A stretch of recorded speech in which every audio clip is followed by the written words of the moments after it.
Let me introduce to my guest on the sofa today. A couple of weeks ago, when we were at the Golden Age Fair at Elmswell, we met Belinda Johnston. Now, Belinda was there to let everyone know about the charity that she's set up called Our Special Friends. One of our special friends, I think, has just sneezed, hasn't he? Is that right? It was Rolo. Belinda has been a vet for many years. More recently, though, she's become interested in the relationship between people and their animals and feels that, I think I've got this right, that we're not really very good at supporting people when they lose their pets. Is that right? Well, I think it's one of those things that... Well, can I just firstly say it's great to be with you here? And I think Rolo feels is going to get on the desk and walk feels that as well. He's wagging his tail. But no, it's really lovely to be with you and to be able to update you about what we've been doing. I think the thing about when people lose their pets, a lot of people don't recognise it as being the significant loss that it is. I'll put a picture on Facebook at some stages. Rolo is taking full part and standing, absolutely, paws standing on desk with his by the microphone. I think people don't realise just what a devastating loss it can be. And also now we're having a photograph taken. Smile, Rolo. And I think from the perspective of the people who lose it, sometimes when you lose a companion, it can be a real shock. And we're all very sadly at some stage going to lose a member of our family, a friend, a companion animal, and we never really know how it's going to, have an impact on us.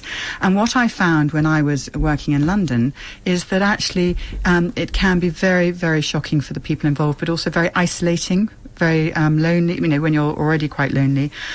So I've been interested in it for a long time, and what there is help out there, but people find it very difficult to find because when they're grieving, they don't readily ask for help. So what we've been trying to do is just to flag up and acknowledge how it can have a big impact. And I imagine it happens often to the people who are most affected, are those people who are already maybe vulnerable, isolated in the first place as well. Well, I thought that. I mean, my real take on it is that through my human bereavement training, I learnt about anticipatory grief, which is when you grieve before loss. So actually, when you're grieving, if you're on your own and there is no other companion, no other heartbeat in your house except for you and your companion animal, when you're looking at your friend who's getting a little bit less mobile, a little bit more poorly, what happens is that you can start grieving then. And that's when you're in isolation, you're away from the clinic, you're away from your friends. And if you're already vulnerable, they do say that actually grief is enhanced by stresses, if there's other stresses going on in your life. But we're not just talking about the elderly, people on their own. We're talking about anyone who's going through a vulnerable time, because animals help you to cope. And if your relationship is something that's really important for your well-being, then if you're going to lose that support, you can find yourself in a very, very distressful situation. Do you think people in general don't, especially if they're not pet owners, they underestimate how much we're involved in our pets? Ben Fogel, I think Mark was mentioning this earlier on, Ben Fogel lost one of his dogs and took a day off, I think, so that, he just wanted to grieve privately, and people really sort of couldn't understand that. It's only a dog. Absolutely. People have no awareness. It's only really when you've really gone through it yourself. But, people, there are physical signs of being very unwell. People go to their GPs, they go to their doctors, and they don't think to say, I've got an elderly dog, or my dog's very unwell, or my horse, I'm having to make a decision about euthanizing my horse. They don't think to say that. But no, people can be very, very unwell with it and taking time off work.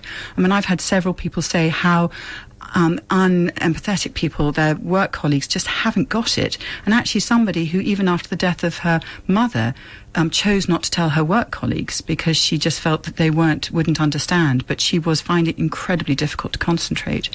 Yes, no, it's a very, when people are vulnerable, sorry, could you just ask your question? I can't remember it either. I've got a major problem that I can go straight off on different tangents. I think what I'm interested about, though, for me, is that some of our cases, you would assume that somebody would be terribly upset, but actually a lot of people have said to me, I recognise the importance of this companionship, and there is a huge void that I need to fill.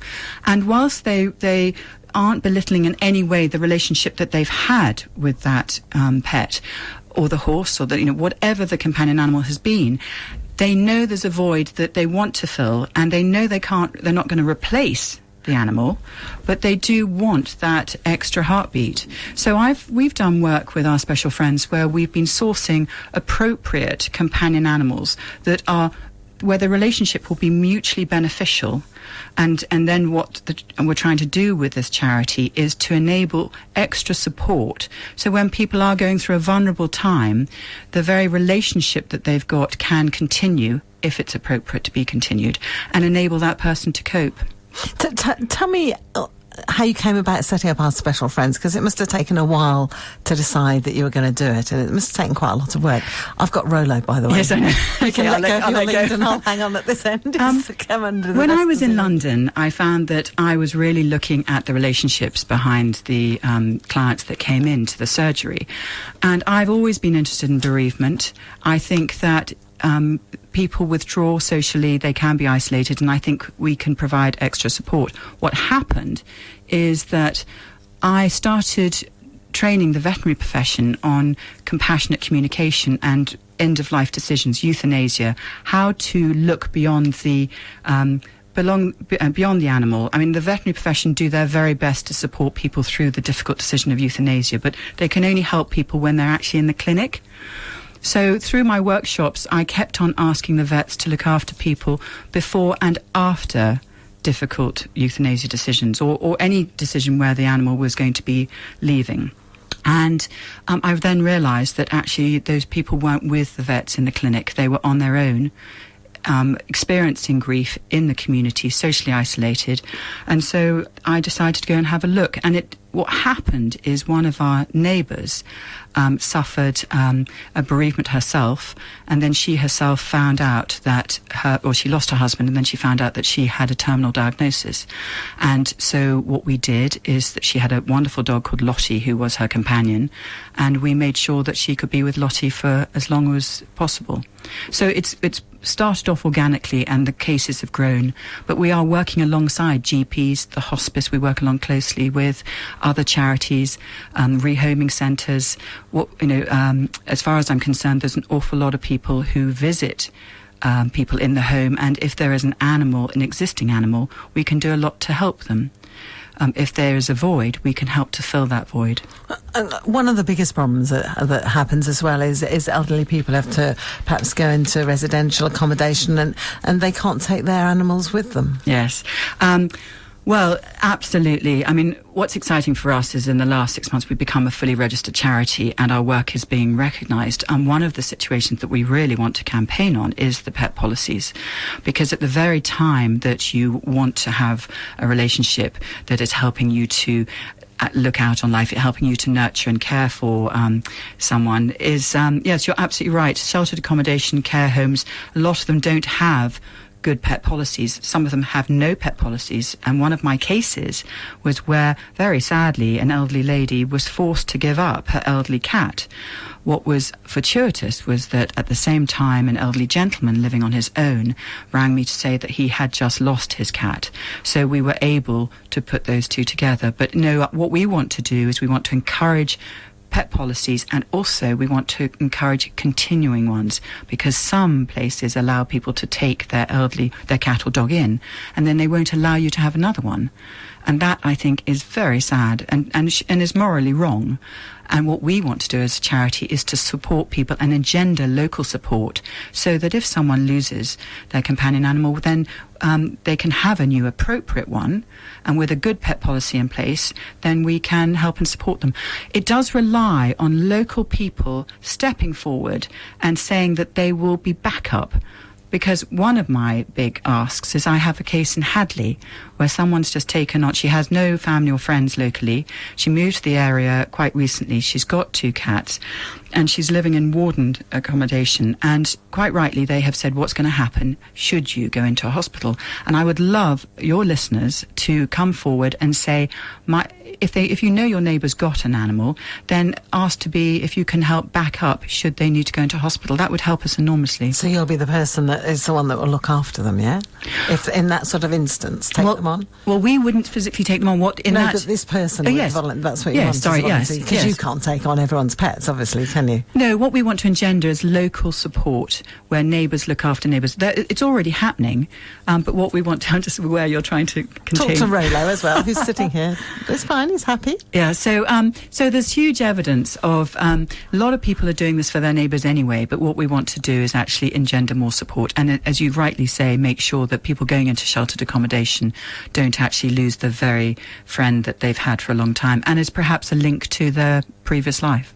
Tell me about Rolo. We've sent him out to play with Robert at the moment, who is dealing with all the phone calls and things, but he was a little distracting, wasn't he? Because he just wants to be in everything. He's lovely. Yes, no, he's very, very sweet. He does belong to one of my daughters, and we've had him since a puppy, and he is not trained to be any kind of assistance dog or therapy dog, whatever you'd like to call him, but he's very characterful, and he does go visiting, and he does brighten up people's days, because that's one of the things. If there is a void to fill, and we can match someone with an appropriate dog, that's great. But if there is a void and it can't be filled for any reason, then what we do is get local volunteers to pop in with a dog like Rolo.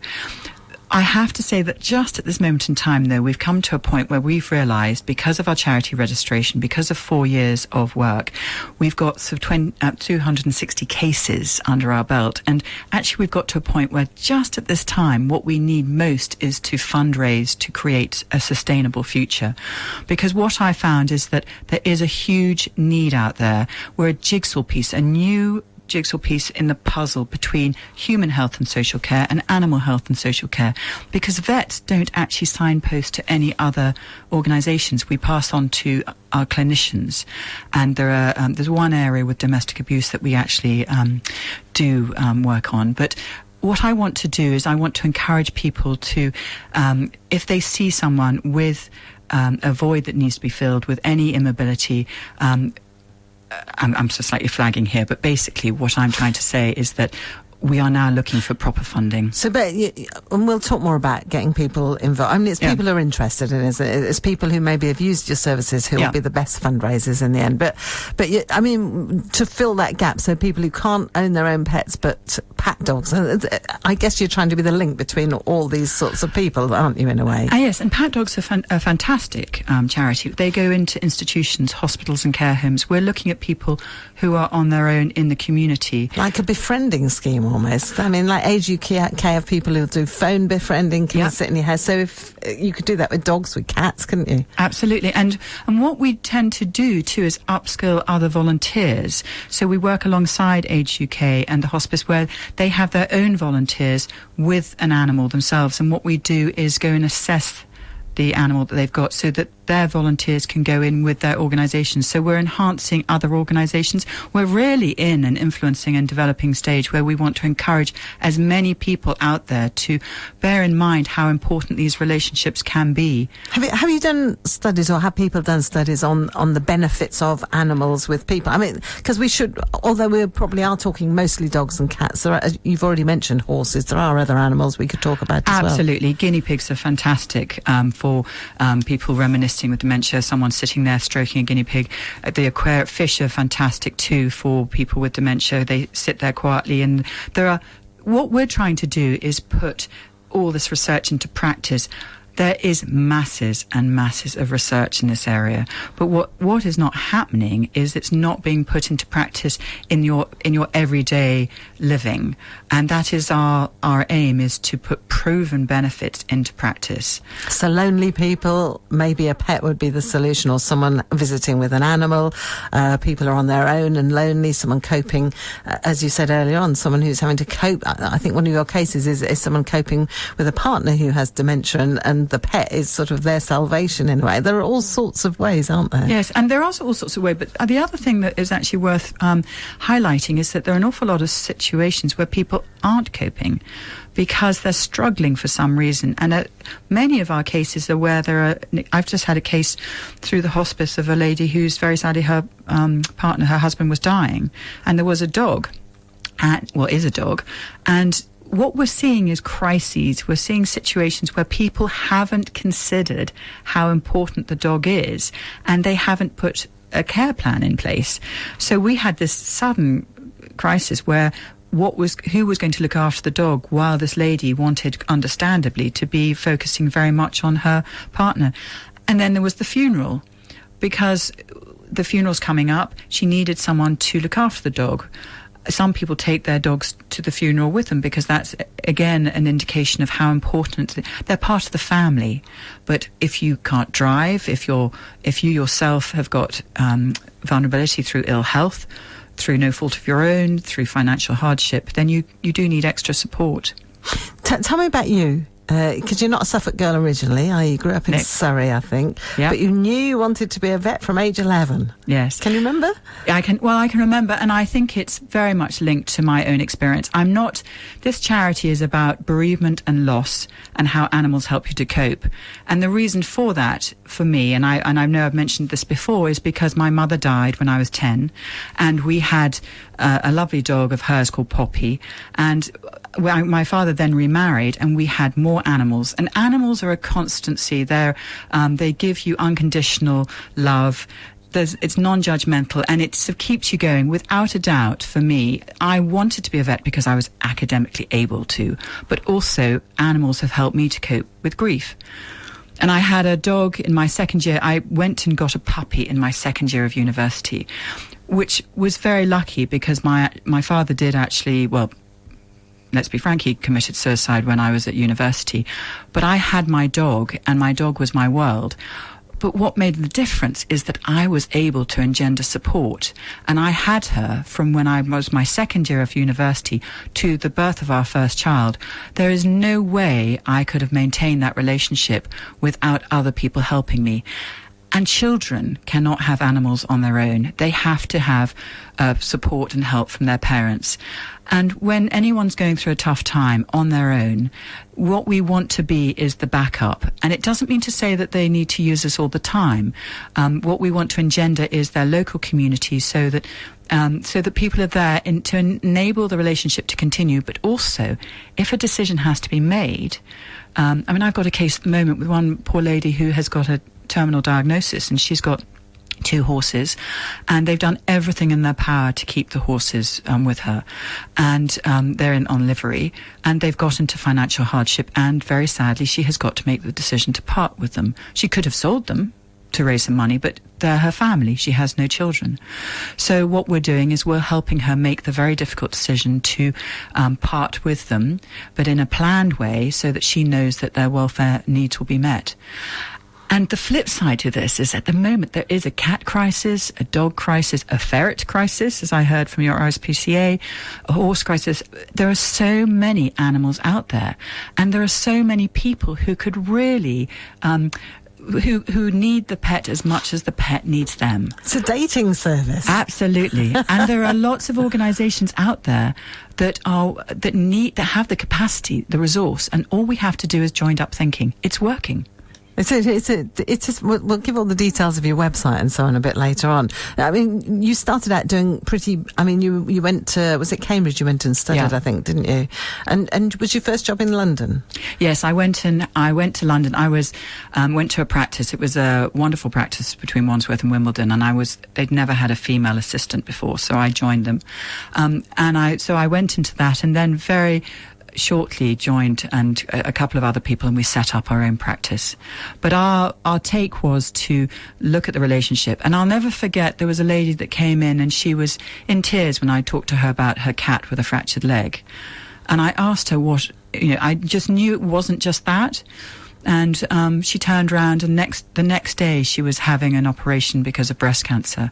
And she was an 80-year-old, and she said, I know this is crazy, but that actually is what's bothering me the most. Yes, I love my cat. Yes, I'm upset about the fractured leg. And if you'd asked any vet student or anyone to come into that room at that time, you'd have thought that the cat was the problem. So our Special Friends is looking beyond. What we're doing, I've always looked beyond, and I've always seen that there is help out there, but a lot of people don't know it exists. So you're customer focused, I think is what you would say, isn't it? Client focused, really. So you always talk to them and try and listen. Maybe you should have been a doctor, do you think, maybe?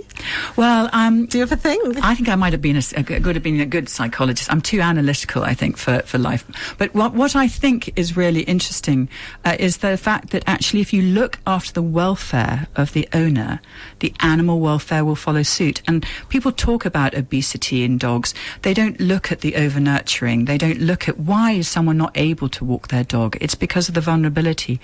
And people talk about dog walking for people who are vulnerable, but actually what about accompanied dog walking? Why is that person not able to go out? Is it because they're frightened? Is it because they're a little bit shaky on their legs and they're frightened of being pulled over?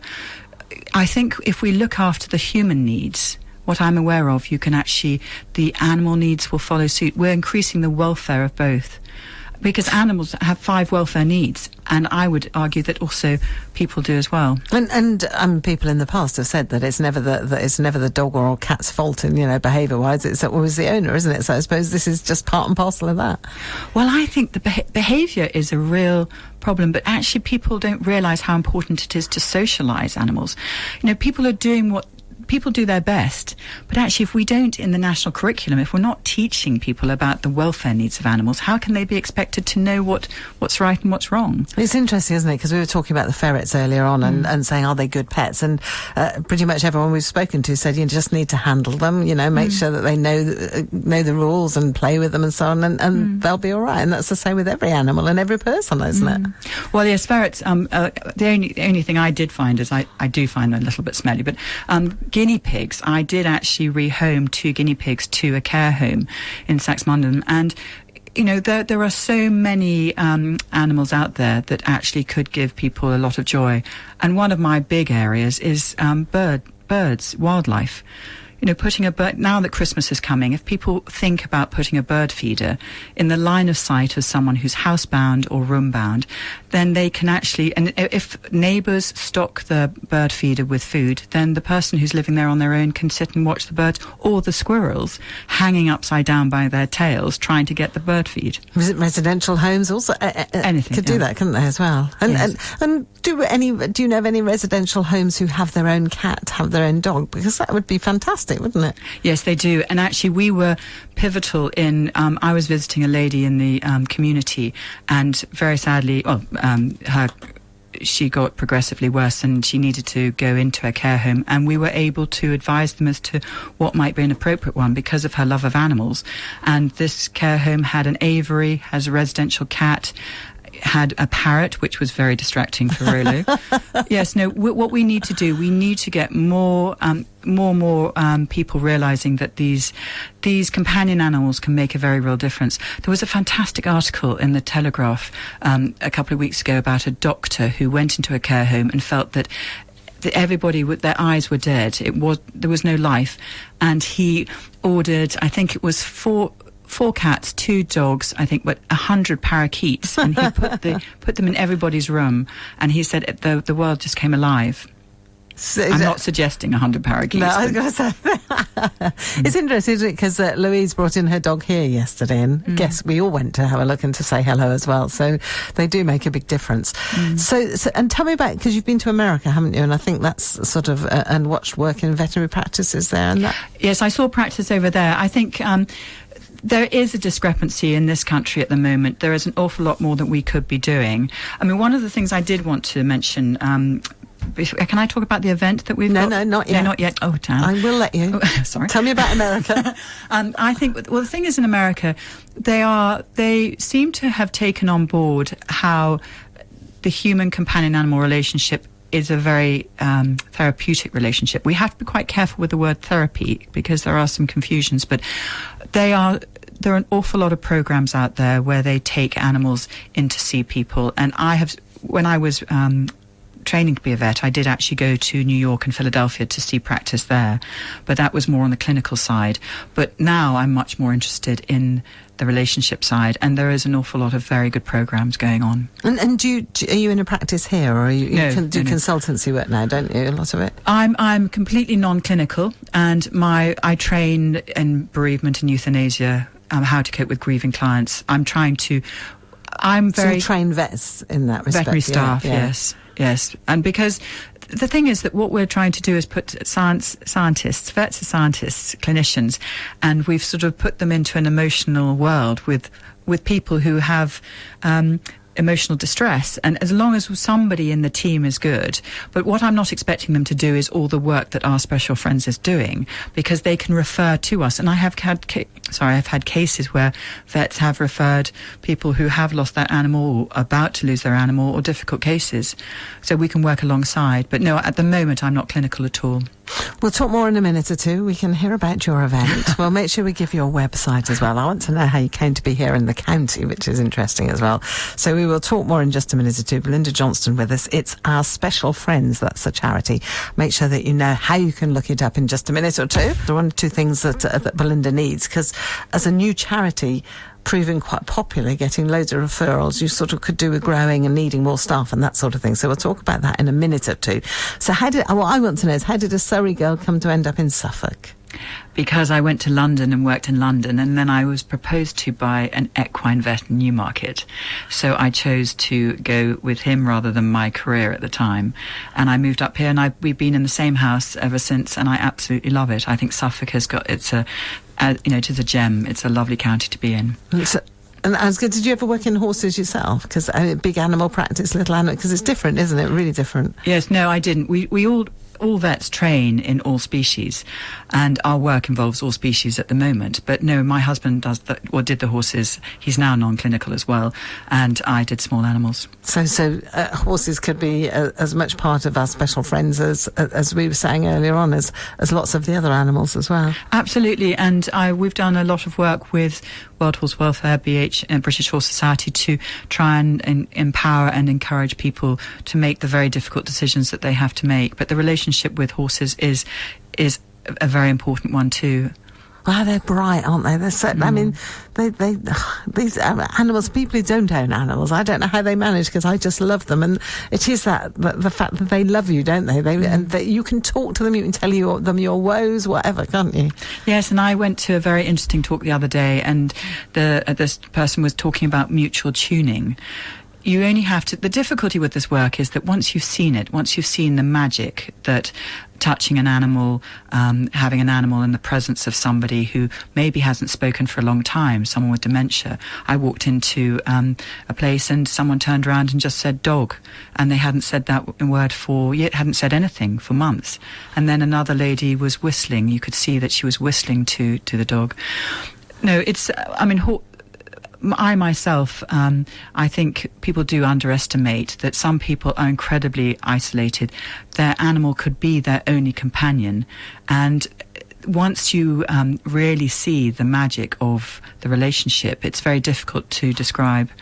So tell me because you've got your charity up and running, you've got loads of cases now, so you're working really hard. What are the plans for the future? Do you need to grow it? Do you need more supporters? Do you need like friends of your charity, maybe? What sort of things? Yes, we'd love friends. We do need to grow it, but our stumbling block is actually it's a low-cost intervention. We're a preventative health initiative. It's actually working incredibly well, but our main issue is to now go for good funds in order to have a hardcore of salaried staff to look after, because we've got vulnerability and our volunteers are having to deal with some vulnerable situations. And what I want to make sure is that we look after both our clients and our volunteers in a very supported way.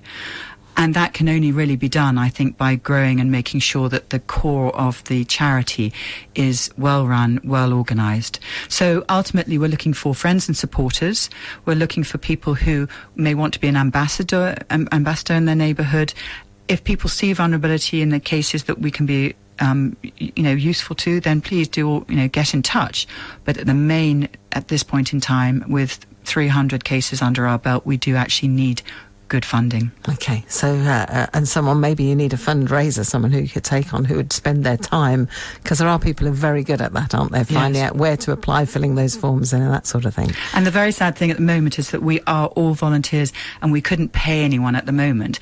But that's what I want to look for is core costs are difficult. We really need a couple of salaries in order to have consistency and enable to have competent people who actually take on the responsibility. Tell me about your event. Well, the event it's a networking event that we're hosting with a team called People and Animals. It's called Aging Well. It's going to be in Newmarket on the 14th of November, between 10 o'clock and 4 o'clock. But it's actually to bring together practitioners, students and researchers who are interested in learning and sharing ideas about this field. There is a £40 booking fee, but the information is on our website. And this is because we are involved in a field called animal-assisted intervention. There is a lot of depth and research backing the practitioner approach that Our Special Friends is giving. It's fascinating. It's obviously a really big world to do. But if people want to look more, ourspecialfriends.com is the website, isn't it? Yes. And people can get in touch with you via that as well. I know your website, Belinda, at ourspecialfriends.com as well. So if they either get the phone number that's on the website or come to you. Absolutely. If they're interested in being fundraisers, maybe they think they would like to be a volunteer, or if they need your skills as well, then that's the place to start, really, isn't it? And there is a call out for close to Higham, Bury St Edmunds, which is where the office is, a call out for a volunteer coordinator, because I'm doing service delivery, I've got my volunteers helping me, but we really are on the lookout for someone who has the time to take on the full role of volunteer coordinator so that we can support everybody in the way that we'd like to. Okay, if you think that's you, have a look at the website again. You can always get in touch with me and I can pass on the details. ourspecialfriends.com.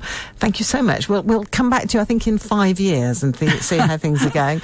Rolo, by the way, Rolo has been sleeping snoring, apparently, as Robert says. Robert's obviously managed to persuade him to lie down and to have a little sleep. So you'll have to drag him home in just a minute or two.